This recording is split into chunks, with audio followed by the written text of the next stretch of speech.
The date is April 15, 1912. As you can see, the Titanic is sinking down. As you can see that.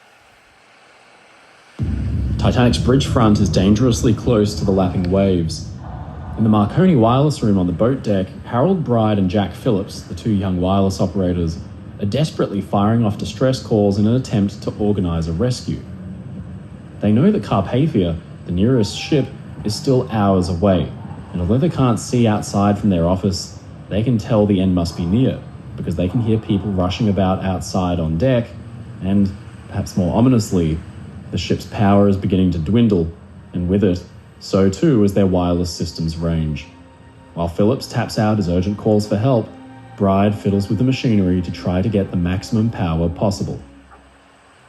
Outside, on deck, things are getting desperate. The Titanic had a pronounced shear where either end of the ship was designed to rise slightly upward to aid against pitching up and down in the ocean. But this shear had masked the forward angle downward that Titanic had assumed all night.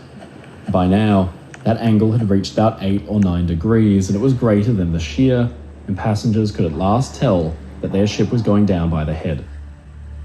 The ones that began to crowd the deck outside could see something else that was ominous.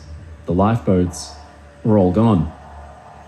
In the minutes prior, groups of panicked people had tried to force their way aboard the last to be lowered, but pistols had been fired by the crew to scare them away. And now, with the big wooden lifeboats all gone and rowing away from the ship, the crew were battling to release and fill the last remaining collapsible boats. These were an absolute last resort, a kind of flat-bottomed barge with canvas sides which could be raised to keep the water out.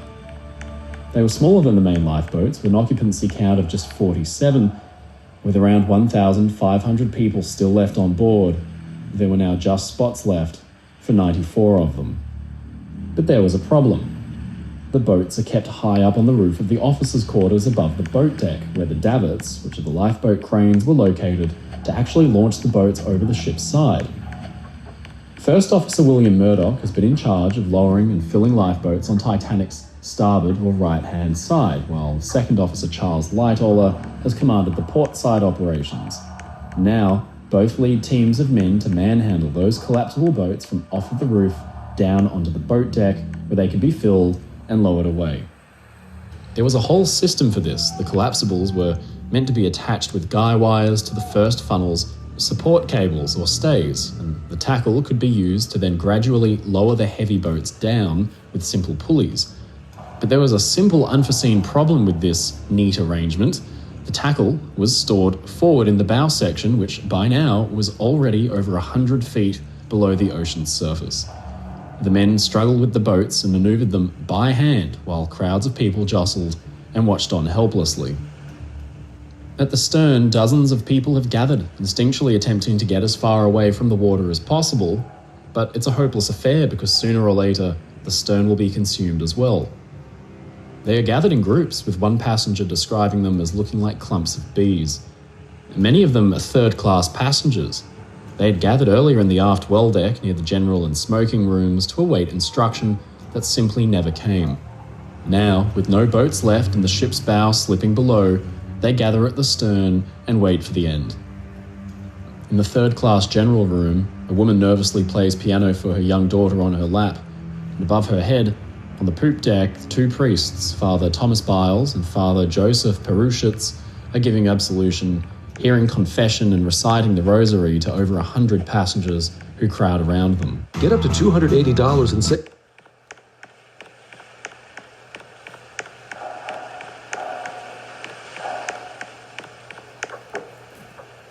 Beginning to lift higher out of the air, and the 3 bronze screw propellers have emerged ominously from the ocean. Fighting his way through the crowd is 23-year-old storekeeper Frank Prentice. He has stood on the poop deck chatting idly with his friends Cyril Ricks and Michael Kieran, but now it's becoming too crowded. The trio begin to consider climbing over the port side railing and jumping. Down in the bowels of the ship, icy water roars through openings, not from below, but from above. Titanic has sunk slowly so far, with water coming in only through the iceberg-damaged hull, But now, with her bow underwater, tons and tons of ocean water can surge through the vents, cargo hatches, and open spaces up on deck. It means that the more Titanic goes under, the faster she sinks, and those not already up on deck are caught by the rapidly rising water level and drowned. At the base of the forward funnel, the crew, under Officers Murdoch and Lightoller, are still struggling with the collapsible boats when a huge crowd of third-class passengers surge out of a door from the first-class grand staircase at its entrance. It's not known where these dozens of people had come from or where they got held up down below, but for the crew planning to lower the last lifeboats, it was a sudden shock. They thought most of the women and children had got away safely, but now dozens more had appeared from nowhere, panicked and desperately seeking escape. In the wireless office, Titanic's radio men are still hard at work when a stoker creeps in to try to steal Philip's lifebelt from him while he works at the wireless key. Harold Bride strikes him down and knocks him out cold, so Phillips, who so far had been completely absorbed in his work, is at last persuaded to escape from the office. Bride later recalls of Phillips that he was a brave man. I learned to love him that night, and I suddenly felt a great reverence to see him standing there sticking to his work while everybody was raging about. The two men burst through the door on the port side of the boat deck and take it all in. Bride remembered that there were people running all over the place and that from somewhere aft, the ship's orchestra was still playing jaunty ragtime music. Bride hears a call for help from above his head. It's Second Officer Lightoller, who needs more men to bodily move Collapsible B down from the roof. He turns to help, but Phillips has left his side and run aft towards Titanic's stern. Bride will never see his friend again. Just behind Bride, around the second funnel, Titanic's band is preparing to play their last song. Band leader Wallace Hartley, 33, had once told a friend of his, who was another ship's musician, that he would play a hymn were he ever to be on a sinking ship. Having played cheery music all night, now the band begins to play a final, slow song as the chaos unfolds around them. The actual song chosen has been debated about for years.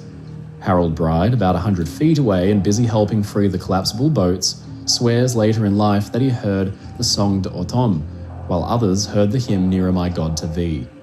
But either way, the touching music is another ominous sign of impending doom because now water has begun to roar up the A-deck promenade stairs leading up to the boat deck. First Officer William Murdoch and his men on the starboard side have cranked in the number 1 davit and prepared it to attach the falls to Collapsible A. But now the time has come to get the boats down. Oars are rigged as spars to try to slide the boats down from the rooftop. On the starboard side, Collapsible A thumps down with a boom and lands right side up on the deck, but on the other side, Collapsible B collapses the spars under its massive weight and thunders onto the deck upside down. But now there's another problem.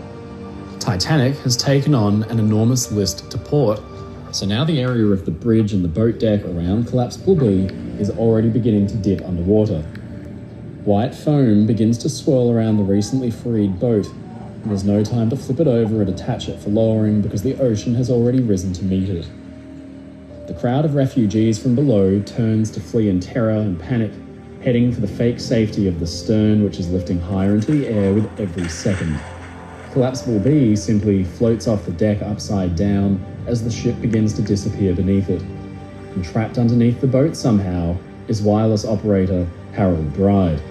It helped get the thing off the roof, and now he's caught underneath it, inside an air pocket. On the starboard side, the men under Officer Murdoch are working desperately to sort out their own collapsible boat. Nobody's exactly sure of the plan. Murdoch had ordered the davits cranked in, and now men are working at untangling the falls and tackle and trying to connect them to the boat. Sixth Officer James Moody has other ideas. He calls out, "We don't want the block, we'll leave the boat on the deck." His idea is to simply let it float off, but others are still trying to connect the falls. They try pushing and pulling the boat up the deck towards the davits, but it's no use. The boat just weighs too much. Then, with a roar, the ocean bursts up and out of the stairs leading up to the boat deck, and the ocean has at last reached them. Some jump into the boat, but then somebody shouted out that the plug hadn't yet been put in. At sea, the plug was left out so that any rainwater could simply drain out, but now, without it, the lifeboat will be swamped.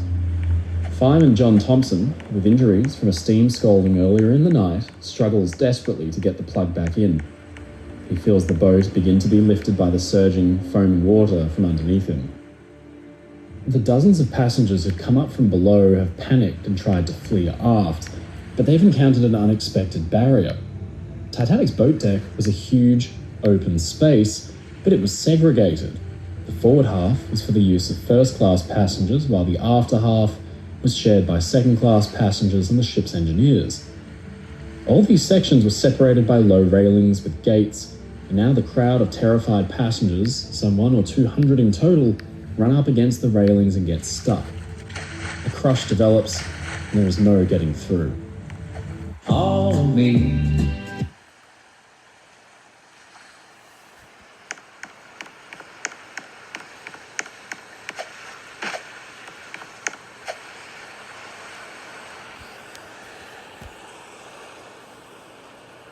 The time is now 2:15 a.m, and across the ship mouths call out for help. And 100 or 200 in total run up against the railings and get stuck. A crush develops, and there is no getting through. The time is now 2:15 a.m, and across the ship mouths call out for help that couldn't come. The Carpathia is still miles away, making full steam, but with no hope of arriving in time. Titanic's stern is now high out in the air. She's down by the head by about 10 or 11 degrees, but she seems to hang there. It's all happening in slow motion. Around the collapsible A boat, people cling on for dear life as white water sweeps around their feet. The crowds along the promenade deck struggle desperately to try to get through towards the stern. Meanwhile, at the very stern of the ship, people hold railings and each other for support. The two priests are still saying their absolutions. Then, abruptly, the end comes for Titanic. From somewhere deep below, the final pockets of air which have given the ship her buoyancy finally give out. Her bow section drops like a stone. What has so far been a slowly rising tide of water becomes a tidal wave. It speeds up the boat deck, washing collapsible boat A up and off the deck for good, with whoever could cling onto it in tow. The wave smashes into the people who have got caught in the railings on the promenade deck, and it knocks anybody who was unprepared for it off their feet. One man who was prepared was Second Officer Charles Lightoller. After getting collapsible B off the roof, he had been helping with the other boat when the ship simply sank out from underneath him. He thought briefly about turning to run for the stern, but realized that this was futile. Instead, he dives from the bridge front into the ocean and strikes out for the crow's nest, which by now is level with the waterline. But he realizes that this too is futile because soon it will be underwater. He turns to swim back when he's suddenly pulled underwater and has the great misfortune of becoming pinned to the giant open mouth of one of the massive stokehold intake vents. These things lead all the way down to the boiler rooms, which are themselves a giant open space, and now tons and tons of seawater are pouring in and keeping Lightoller stuck up against the grating. He begins to say his prayers, knowing that he's finished, but then a burst of hot air from below spits him off the grating and sends him to the surface.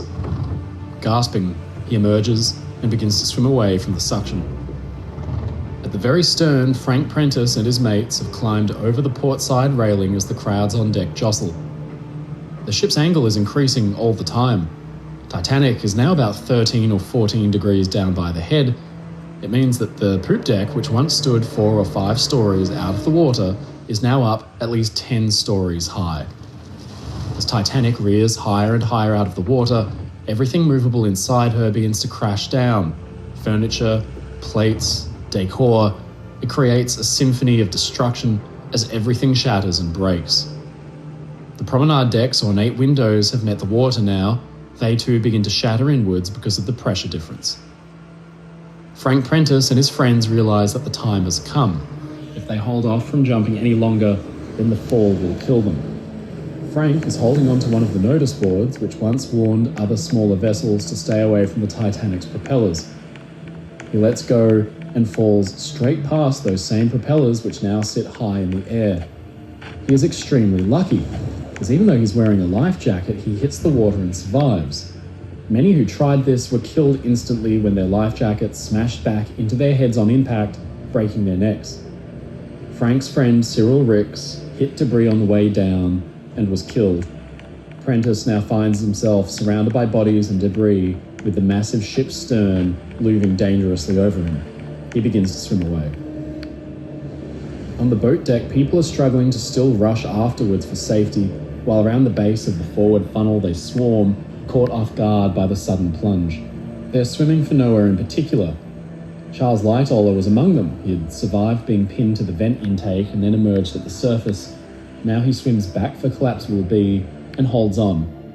But then there is a loud crack like a gunshot. And then another one. The steel cable stays that connected Titanic's forward funnel to the boat deck are beginning to part ways. The funnel begins to lumber through the air like a drunk. It's coming down. It had actually been quite well supported against the forward angle because, by nature, it was angled itself backwards by about 3 or 4 degrees to help clear soot up and over the decks. But now, tons of water are pressing at its base. It's made of only thin steel plating, and it was never designed to survive this kind of pressure. The thing is 4 or 5 stories tall, and by itself weighs tons. It comes down with a roar onto the heads of dozens of people who are swimming in the water. One of them is Charles Dwayne Williams. His son Richard is just feet away when the funnel comes crashing down and crushes him. Richard was transfixed by the sight, recalling later that it wasn't because of the fact it had killed his father and missed him by mere feet, but because he was wondering at the enormous size of the funnel which still belched smoke. The forward funnel smashed into the ocean and created a huge wave which washed over Collapsible B and sent it away from the ship. Collapsible A was caught up in the wave too. It was sent spinning away like a toy, smashing into one of the lifeboat davits, causing one fireman to break his arm. The funnel broke loose and rolled off into the water, sinking, creating a new horror. Where it had once stood was now an open moor 25 feet across, a blank shaft that led deep into the bowels of the ship. Water now roared in and carried anybody close enough nearby with it into a swirling,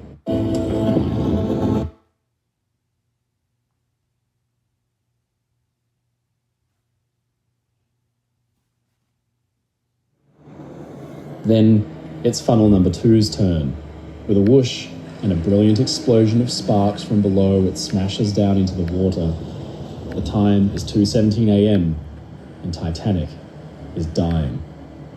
To the growing din of smashing glassware and windows comes a new noise, a dull roar. To some, it sounds like a passing locomotive in a subway. Some even mistake it to be the ship's machinery and boilers becoming unseated and crashing forward through the bulkheads, but that's not it. The noise begins to reach a crescendo. It's actually the Titanic's steel structure beginning to fail. Individual beams and columns are bent and begin to crack.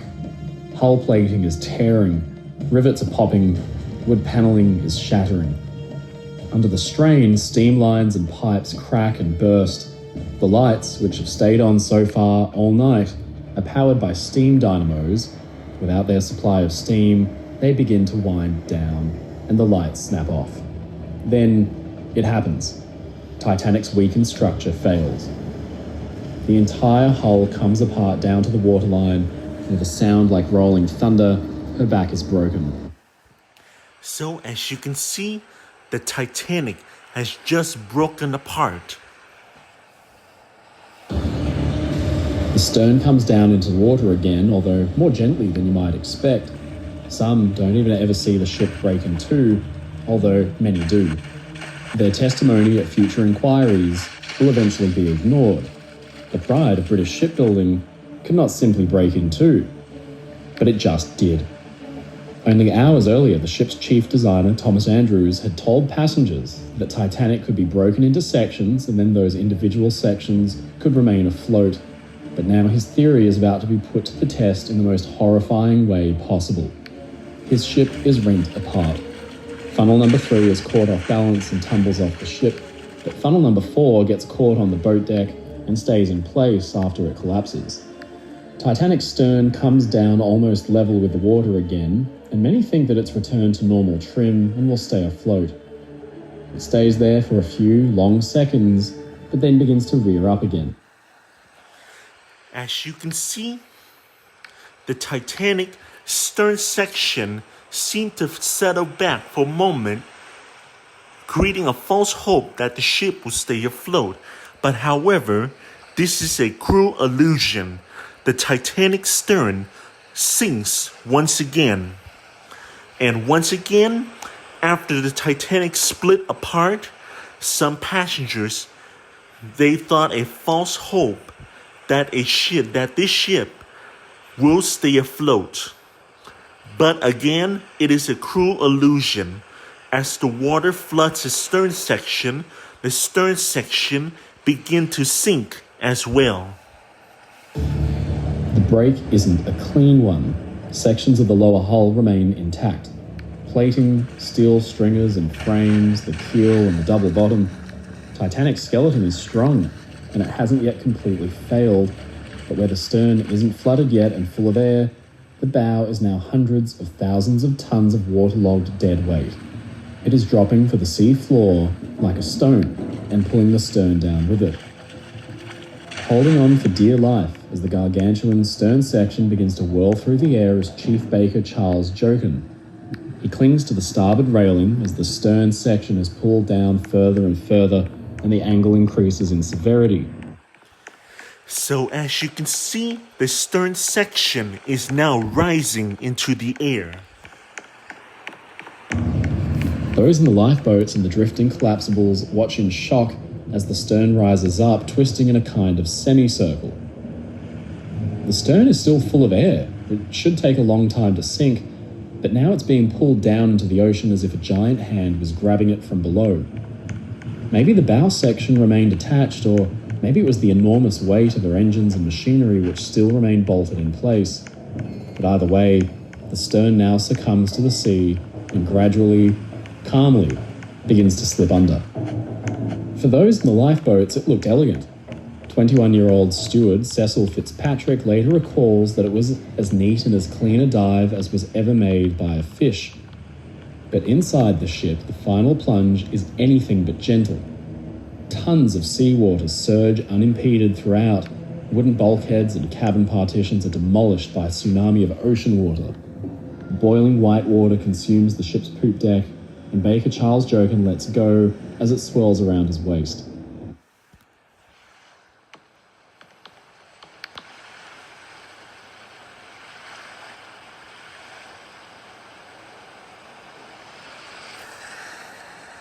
He barely gets his hair wet as the ship disappears from under him. The fantail goes under, and then the jackstaff, which once proudly flew the ship's blue ensign flag. There is a slight gulp.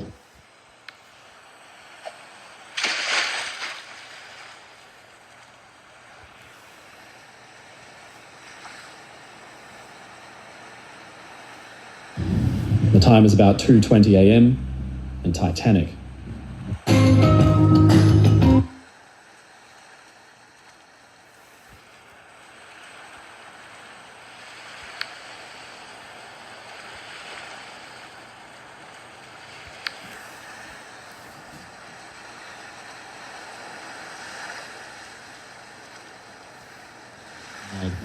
There is a slight gulp.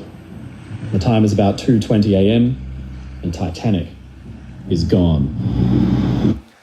At 2:20 a.m., April 15, 1912, RMS Titanic sinks beneath the waters of the North Atlantic Ocean.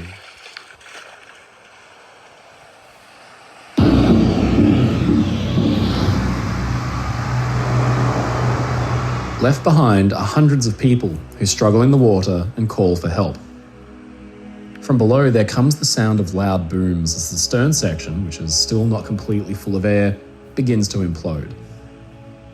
Decades later, when the wreckage is found, that stern section will be almost unrecognizable because of its violent end.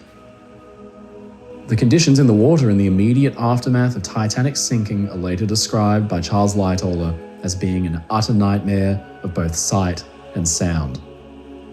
Whether it was escaping coal dust or soot from the boilers, a dark haze settles over the scene after Titanic sinks, and then wreckage begins to burst through the surface from below. From the water, only about 40 to 50 will be saved by various means, including Frank Prentice. He's pulled aboard Lifeboat 4 and survives the night. So too does Charles Jochen and Second Officer Charles Lightoller. He leads a group of desperate survivors who balance precariously atop collapsible B all night, working to shift their body weight against the waves to prevent their small boat from rolling over.